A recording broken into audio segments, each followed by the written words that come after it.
રાજુભાઈ, આ એટલા બધા ખૂબ સરસ આંબામાં આવરણ છે અને ફળે બહુ સારું છે. તો આ કૃષિધરા કઈ રીતના તમે આમાં યુઝ કરેલું છે? 1 લીટર બરાબર 3 ml અને 15 લીટર બરાબર 45 ml, પણ આપણે 50 ml આમાં ઉપયોગ કરેલો છે. 50 ml નો અને 1000 લીટરની ટેન્ક હોય તો એ પ્રમાણે આમાં ઉપયોગ કરેલો છે.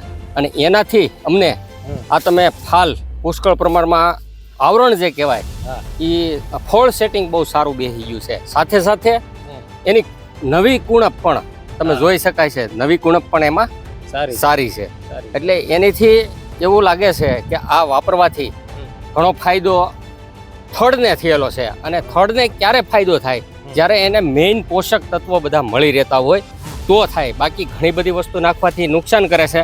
પણ આ વસ્તુ નાખ્યા પછી મને એવું લાગ્યું છે કે મારા થડને સારામાં સારું, જો આપણે જેમ ખોરાકમાં થાળી લઈએ છીએ અને એમાં બધી જ વસ્તુ ન્યુટ્રન્સ હોય છે, એવી જ રીતે આ જે કૃષિધરા છે એમાં કદાચ આવી વસ્તુ હોય અને એના થકી આપણને આવો સરસ મજાનો આવરણ એમાં દેખાઈ રહ્યું છે. આવરણ બહુ સરસ છે, ફળ સેટઅપ બહુ સારું થયું છે.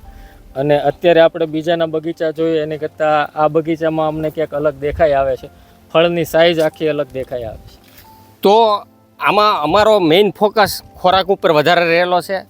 નો ડાઉટ એની અંદર આપણે ફંગીસાઇડનું પણ ધ્યાન રાખવું પડે છે, પેસ્ટિસાઇડનું પણ ધ્યાન રાખવું પડે છે. પણ એની સાથે સાથે આપણે જો ખોરાક સારો એને આપી દીધો હોય થડને, તો આવી રીતનું આવરણ, આવી રીતના કલમું બધું સરસ મજાનું દેખાય છે.